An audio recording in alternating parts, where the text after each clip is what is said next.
اللہ من الشیطان الرجیم بسم اللہ الرحمن الرحیم۔ میڈیا کے تمام دوستوں کی تشریف آوری کا بہت شکریہ۔ اس وقت پورے پاکستان میں ایک شدید بحران ہے اور لوگ بلبلا رہے ہیں۔ بجلی کے بل بموں کی صورت میں جو آ کر گرے ہیں تو اس نے سب کو تڑپنے پر مجبور کر دیا ہے، اور عملاً صورتحال یہ ہے کہ اتنے بل آ گئے ہیں کہ لوگ اپنی جو ضرورت کی اشیاء ہیں وہ بیچنے پر مجبور ہو گئے ہیں۔ ہمارے پاس ایسی اطلاعات آ رہی ہیں کہ خواتین اپنے زیورات تک بیچ کر یہ بل ادا کر رہی ہیں۔ آپ اس سے اندازہ کر سکتے ہیں کہ IMF کی غلامی میں اور اپنی مراعات کو نہ چھوڑتے ہوئے اس حکمران طبقے نے کس طرح سے ہمیں ان عذابوں میں مبتلا کیا ہوا ہے۔ کل ہی پیٹرول کی قیمت میں اضافہ کیا گیا ہے، گیس کی قیمت میں اضافہ کیا گیا ہے، اور ہمیں یہ خوشخبری سنائی جا رہی ہے کہ 15 تاریخ کو جو IMF والے ہم سے پھر بات کریں گے تو ہم مزید چیزوں میں اضافہ کریں گے۔ گویا جو ایک ظالمانہ بجٹ پیش ہو چکا ہے وہ بھی ابھی ناکافی ہے ان کے ہوس پورا کرنے کے لیے، اور یہ عوام کو مزید ٹیکسوں کے بوجھ تلے دبانا چاہتے ہیں۔ اس وقت تنخواہ دار طبقہ انتہائی اذیت کا شکار ہے۔ جاگیرداروں پہ ٹیکس نہیں لگایا جا رہا، ان سے ٹیکس وصول نہیں کیا جا رہا، بڑے بڑے لوگ مزے کر رہے ہیں۔ IPPs میں وہ سارے لوگ جن کا تعلق مختلف پارٹیوں سے، حکومتی پارٹیوں سے، ان کی عیاشیاں لگی ہوئی ہیں۔ ہمارے یہ بجلی کے بلوں میں جو ٹیکس لگے ہوئے ہیں، جو پیٹرول پہ لیوی لگائی گئی ہے، ان سب پیسوں کے نتیجے میں ہم پیٹ بھریں گے ان ظالموں کا جو پہلے ہی ہزاروں ارب روپے لوٹ کے چلے گئے ہمارے، اور وہ IPPs والے ہیں کہ جنہیں کیپیسٹی چارجز کے نام پر ہم پیمنٹ دیں گے، اپنے خون پسینے کی کمائی دیں گے، اور بجائے اس کے کہ حکومت کو کوئی شرمندگی ہو، پرائم منسٹر صاحب بڑے اعزاز سے بتاتے ہیں کہ ہم نے IMF کے ساتھ مل کر بجٹ بنایا ہے، اور جو چیز ہمیشہ سے لوگوں کے لیے شرم کا باعث ہوتی تھی، لوگ چھپاتے پھرتے تھے کہ IMF کے کہنے پہ کوئی بجٹ بنایا گیا ہے، اب علل اعلان وہ کہہ رہے ہوتے ہیں۔ اس سے آپ اندازہ لگائیں کہ ان لوگوں کی ذہنی سطح کیا ہو گئی ہے، سوچ کی سطح کیا ہو گئی ہے، ان کا جو معیار ہے وہ کیا ہو گیا ہے، اور غلامی میں کس طرح سے یہ مبتلا ہو چکے ہیں۔ تو یہ جو ہمارا حکمران طبقہ ہے جو ہمارے سروں پر مسلط ہے، جس کی مراعات میں اضافہ کیا گیا ہے، جنہوں جو کچھ چھوڑنے کے لیے تیار نہیں ہے، یہ اس وقت علامتی طور پر یہ اسمبلی کر سکتی تھی نا کہ وہ اپنی مراعات چھوڑ دیتے، اور اس میں ساری پارٹیاں ایک ہو گئیں اور ان مراعات کو قبول کر لیا۔ یہ جو بڑے بڑے بیوروکریٹ ہیں جن کی گاڑیاں ہیں، جن کو پیٹرول فری ملتا ہے، جن کو بجلی فری ملتی ہے، ججز کو بھی اس میں سامنے آنا چاہیے تھا اور کہنا چاہیے تھا کہ ہم بھی اپنی مراعات کم کرتے ہیں۔ جرنیلوں کو سامنے آنا چاہیے تھا، جتنے اعلیٰ فوجی افسران ہیں۔ جب آرمی چیف صاحب ملکوں جاتے ہیں پرائم منسٹر کے ساتھ کہ معیشت کے لیے ہم ڈالرز لیں، قرضے لیں، انویسٹمنٹ کی بات کریں، تو اس کا مطلب یہ ہے کہ وہ اس پورے عمل میں شریک ہیں۔ جب وہ اس عمل میں شریک ہیں کہ جس میں ہم قرضے وصول کرتے ہیں اور قوم اس کا سود ادا کرتی ہے، تو پھر انہیں فوج میں بھی اپنے افسران کی مراعات میں کمی کرنی چاہیے، تاکہ قوم کو یہ میسج ملے کہ ہر طبقہ ہمارے ساتھ کھڑا ہوا ہے۔ اسی طرح سے آپ دیکھتے چلے جائیں تو آپ کو ایک محدود قسم کے طبقہ پنپتا ہوا محسوس ہوگا، اور غریب عوام تو غریب مڈل کلاس فارغ ہو رہا ہے بالکل۔ آپ پوچھیں وہ تنخواہ دار جس کی تنخواہ اگر ماہانہ 2-3 لاکھ روپے بھی ہے تو اس کا خرچہ اس کے لحاظ سے ہے، اس کے بچے اس کے لحاظ سے پڑھتے ہیں، اس کا بود و باش والا ہوتا ہے، تو اس کے نتیجے میں جو ٹیکس کٹے گا تو وہ کیسے پورا کرے گا؟ جس کی سیلری لاکھ روپے کے اس میں آتی ہے، وہ کہاں سے پورا کرے گا؟ اس ریاست نے اور اس حکومت کے پورے نظام نے اور اس اشرافیہ نے جو ہمارے سروں پر مسلط ہے، ہمیں تو اچھی تعلیم سے محروم کر دیا ہے۔ اب تو تعلیم خریدنی پڑتی ہے، جتنی اچھی تعلیم بچوں کے لیے چاہیے اتنے اچھے پیسے دو، یہ ایک کموڈیٹی بنا دیا ہے انہوں نے۔ صحت کی سہولتوں کا حال یہ ہے کہ پہلے ہی مفقود ہیں، اور پھر اس پر انہوں نے ادویات کے خام مال کے اوپر ٹیکس لگا دیا ہے.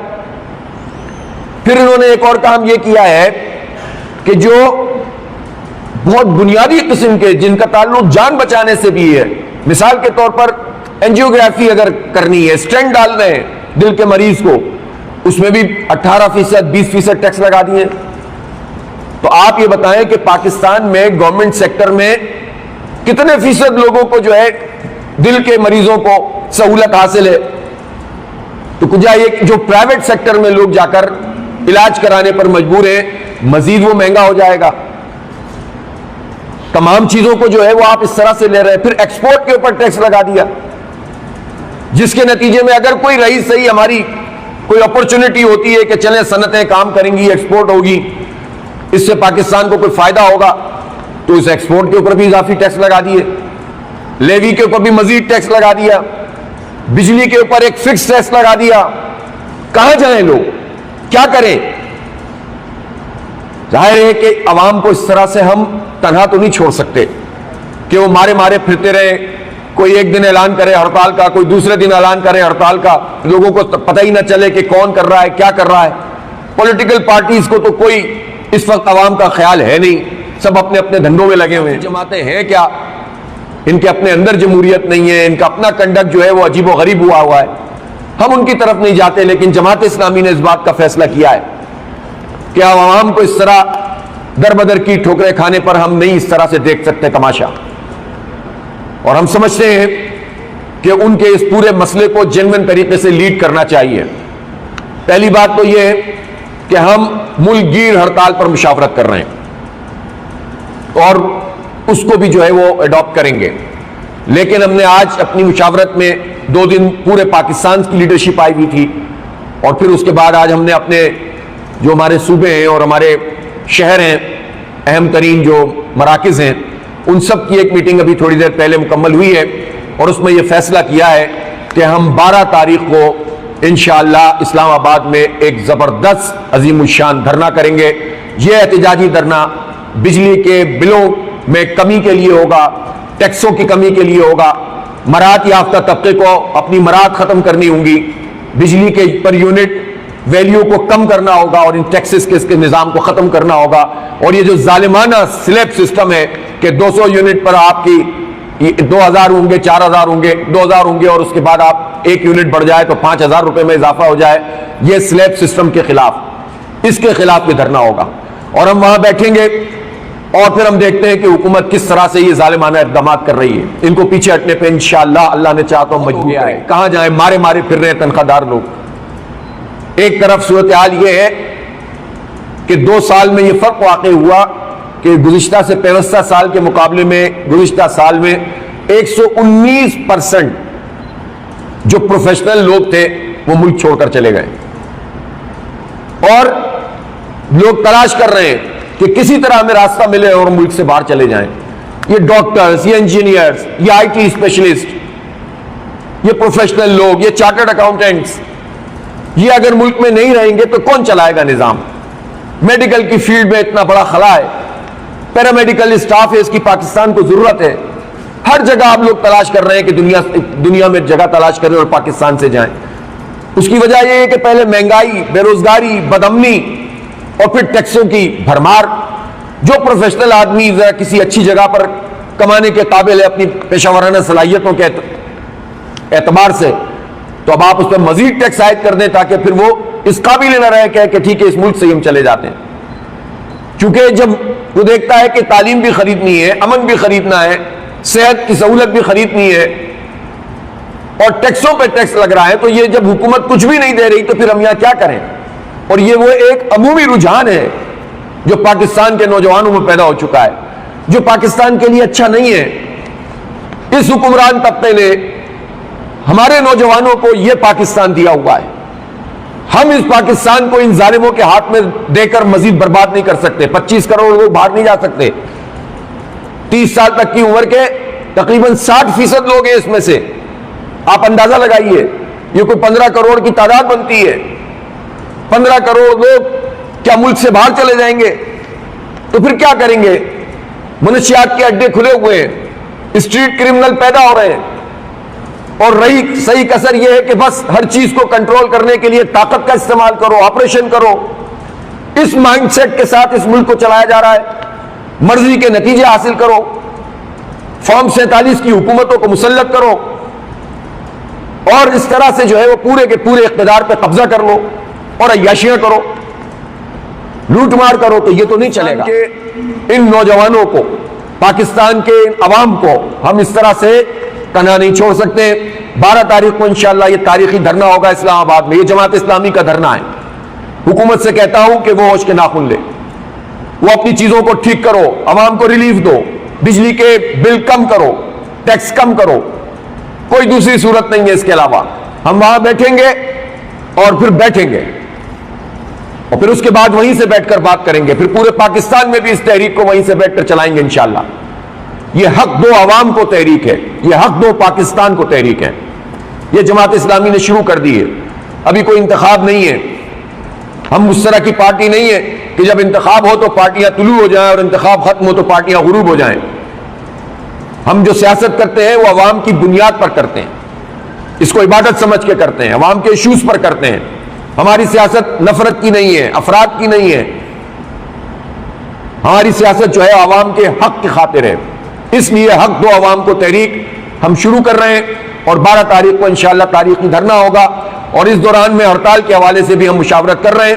میں تاجروں سے بھی کہتا ہوں، صنعت کاروں سے کہتا ہوں، خاص طور پر یہ جو تنخواہ دار طبقہ ہے، مڈل کلاس لوگ ہیں، پروفیشنل لوگ ہیں، وہ ہماری اس تحریک کا حصہ بنے۔ پاکستان میں کوئی اور نہیں ہے کہ جو ان حالات میں ان کو لیڈ کر سکتا ہو۔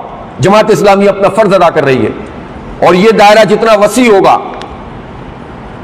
جو مظلوم طبقات ہیں، محروم طبقات ہیں، جو اس مراحت یافتہ اور اشرافیہ سے متاثرہ لوگ ہیں، یہ جتنا ہمارے اس پورے نظام میں، اس کام میں ساتھ آتے چلے جائیں گے، ملتے چلے جائیں گے، انشاءاللہ ایک قوت بنتی چلی جائے گی۔ اس کے علاوہ کوئی دوسرا پاکستان کسی انارکی کا، کسی افراتفری کا متعامل نہیں ہو سکتا۔ اس لیے آج بہت ساری ایسی باتیں ہیں کہ ظاہر ہے کہ تفصیل سے مختلف موضوعات پہ کی جا سکتی ہیں، لیکن میں فوکس ہو کر یہ بات کہہ رہا ہوں کہ حق دو عوام کو تحریک شروع ہو گئی ہے۔ 12 تاریخ کو اسلام آباد میں تاریخی دھرنا ہے، اور ہڑتال کے آپشن پر ہم بات کر رہے ہیں۔ مزید بھی تمام چیزیں پھر وہیں دھرنے میں بیٹھ کر طے ہوں گی۔ حکومت کے پاس کوئی دوسرا آپشن نہیں ہے سوائے اس کے کہ وہ عوام کو ریلیف دے، ٹیکسوں کو کم کرے، بجلی کے اندازہ تو لگائیے کہ لوڈ شیڈنگ کی صورتحال ملک میں کتنی خطرناک ہے۔ شدید گرمی اور شدید لوڈ شیڈنگ کیوں؟ بجلی پیدا کرنے کی صلاحیت 41,000 میگا واٹ ہے، کنزمپشن ہماری 30,000 میگا واٹ ہے تقریباً، ایوریج لگائیں تو اور کم ہے، پیک لگائیں تو 32,000 ہے۔ تو یہ جو 9-10 ہزار میگا واٹ اضافی صلاحیت موجود ہے، لیکن بجلی موجود نہیں ہے۔ بجلی موجود ہے تو ٹرانسمیشن لائنیں موجود نہیں ہیں، کرپشن ہے، کرپشن ہے اور کرپشن ہے۔ ٹیکس لگائے جاؤ، بل بڑھائے جاؤ۔ ایک کے الیکٹرک مافیا ہے کراچی میں، 1,000 لوگ اس شدید گرمی میں انتقال ہو گیا ہے گرمی کی وجہ سے۔ کیوں ہو رہے ہیں انتقال؟ اس لیے ہو رہے ہیں کہ گرمی شدید ہے اور بجلی آ نہیں رہی۔ وہ دعویٰ کرتا تھا کہ الیکٹرک والے کہتے تھے کہ ہم نے 70% علاقے کو لوڈ شیڈ فری کر دیا ہے۔ 14 گھنٹے کی لوڈ شیڈنگ ان علاقوں میں ہو رہی ہے جو لوڈ شیڈنگ فری ہیں، اور باقی علاقوں کو تو آپ چھوڑ دیں۔ اور صورتحال یہ ہے کہ جب ٹھنڈا پانی نہیں، فریج نہیں کام کر رہا، اسپتالوں میں کولنگ سسٹم ڈاؤن ہو رہے ہیں، لوگ اپنے لوگوں کو لے لے کے گھوم رہے ہیں۔ اور 2015 میں بھی یہی سب کچھ ہوا تھا، 5,000 لوگ ہلاک ہو گئے تھے اس وقت ہیٹ ویو میں، اور فیلئر تک کے الیکٹرک کا۔ یہ ہے گورنمنٹ کی پرائیویٹائزیشن۔ 19 سال سے ایک ادارہ پرائیویٹائز ہوا ہے، سب سے زیادہ لائن لاسز اس کے ہیں۔ جنریشن 2005 کے مقابلے میں 12-13% کم ہو گئی، ٹرانسمیشن لائنیں بوسیدہ، لائن لاسز سب سے زیادہ، سب سے مہنگی بجلی بناتا ہے، پاکستان کی معیشت پہ بوجھ ہے۔ چند مراحت یافتہ لوگوں کو کیا الیکٹرک مافیا خرید لیتی ہے، طاقتور لوگوں میں سے، حکومت میں سے، اور پاکستان کے عوام پر، کراچی پر۔ کراچی منی پاکستان ہے، کوئی گاؤں گوٹھ دیہات ایسا نہیں ہوگا جہاں کا کوئی فرد کراچی میں رہتا نہ ہو یا پڑھا نہ ہو اس نے۔ وہ پاکستان کی معیشت میں 50% ایکسپورٹ میں کنٹریبیوشن ہے اس کا، ٹیکس پہ 42% دیتا ہے، ریونیو 67% دیتا ہے۔ تو اس شہر کے ساتھ یہ سلوک کیا ہوا ہے کہ صنعتوں کو پانی نہیں، بجلی نہیں، گیس نہیں۔ اس شہر کے ساتھ یہ سلوک کیا ہوا ہے کہ آپ بیڑا غرق کیے, سب سے زیادہ ٹیکس دینے والے شہر کے ساتھ یہ سلوک ہے, اور پھر اس کے بعد جب گرمی ہے تو پورا سسٹم ڈاؤن ہو گیا ہے. یہ کہ الیکٹرک مافیا, نیپرا اور حکومت کا شیطانی اتحاد ہے, اور یہی شیطانی اتحاد مختلف لیسکو, ہیسکو, پیسکو, پیپکو اور ان سب جو ڈسکوز ہیں, وہ حکومت اور نیپرا ایسا شیطانی چکر ہے کہ جس نے پاکستان کے عوام کو برباد کر دیا ہے. اور آئی پی پیز جو بنی ہوئی ہیں, یہ لوٹ کے کھا گئے, ہمیں برباد کر کے ہمیں رکھ دیا. اب ان کو پیچھے ہٹنا پڑے گا. اس لیے یہ حق تو عوام کو تحریک انشاءاللہ آگے بڑھے گی. آپ سب لوگوں کی تشریف آوری کا بہت بہت شکریہ. یہ تو ہم روزانہ بات کرتے ہیں یہ والی. اب حنیف عباسی صاحب مشورہ کیوں دے رہے ہیں؟ حکومت میں شامل ہے نا, حکومت کے لوگ بھی مشورہ دینے لگتے ہیں. یہ بھی صحیح ہے یار, دونوں ہاتھوں میں لڈو رکھیں آپ. بعض لوگ یہ مشورہ دے رہے ہیں کہ ری الیکشن ہونا چاہیے. بھائی کیوں ہونا چاہیے ری الیکشن جب فارم 45 موجود ہے؟ تو یہ کیا مطلب ہے دونوں ہاتھوں میں لڈو رکھو؟ تو یہ نہیں چلے گا بھائی. یہ سیاستیں جو ہے نا آپ سب کے سامنے جو ہے وہ آ چکی ہیں. جی زور سے بولیے.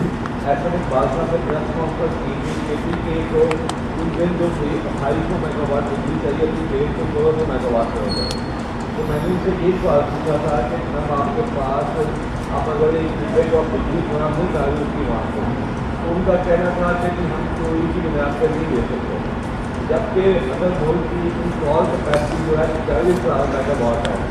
اگر اس ملک کے اشرافیہ کو, طاقتوروں کو میں بل میں پیسے دے سکتا ہوں تو وہ عوام کو بجلی کیوں نہیں دے سکتے؟ اس کے اوپر بھی تحریک. نہیں بالکل یہی تحریک ہے, یہ سب چیزیں اس میں شامل ہیں. وہ کیسے کہہ سکتے ہیں کہ بجلی چوری کرتے ہیں فلاں کر, جو چوری کرتا ہے اس کو پکڑو نا. آپ کے پاس وہ میکینزم کیوں نہیں ہے؟ یہ کیسے ممکن ہے کہ ایک علاقے میں اگر 10 لوگ چوری کر رہے ہیں تو 90 لوگوں کو آپ سزا دیں جو چوری نہیں کر رہے؟ تو چور کو پکڑو نہیں, بلکہ چوری بڑھانے میں یہ پورا حکومت کا نظام شامل ہو. 40 سال سے تو نون لیگ کی حکومت ہے اس ملک میں, اور اس کے بعد جو ہے وہ باتیں ایسی کرتے ہیں جیسے بتائیں ابھی پیدا سے اتفاق. اور آپ کے سوال میں وہ پورے جذبات موجود ہیں جو پاکستان کے 25 کروڑ عوام کے جذبات ہیں کہ یہ چوری کریں, ڈاکے ڈالیں اور اس کے پیسے پاکستان کے لوگ اپنے بلوں میں ادا کریں. اور بجلی کاٹنے کے لیے آپ کہیں کہ جناب علاقے میں چوری ہوتی ہے, صوبے میں چوری ہوتی ہے. بس چوری ہوتی ہے تو تم ہی تو چور ہو. ایک ہی طبقہ تو ہے جو حکومت میں مختلف اختیار حاصل نہیں ہے کہ وہ پاکستان کے اندرونی معاملات میں مداخلت کرے. اول تو یہ ہے کہ اجازت ہم لیں گے نہیں ان سے, دھرنا کریں گے انشاءاللہ, اور روکیں گے تو بھگتیں گے, سیدھی بات ہے. دوسری بات یہ ہے کہ دھرنا شروع کرنے کا ہم نے متعین کیا ہے, ختم کرنے کا بھی کوئی فیصلہ نہیں کیا. سول اور فوجی بیوروکریسی دونوں بات کریں, اور جو مراد لے رہا ہے ہمارے خون پسینے کی کمائی سے وہ مراد کم ہونی چاہیے.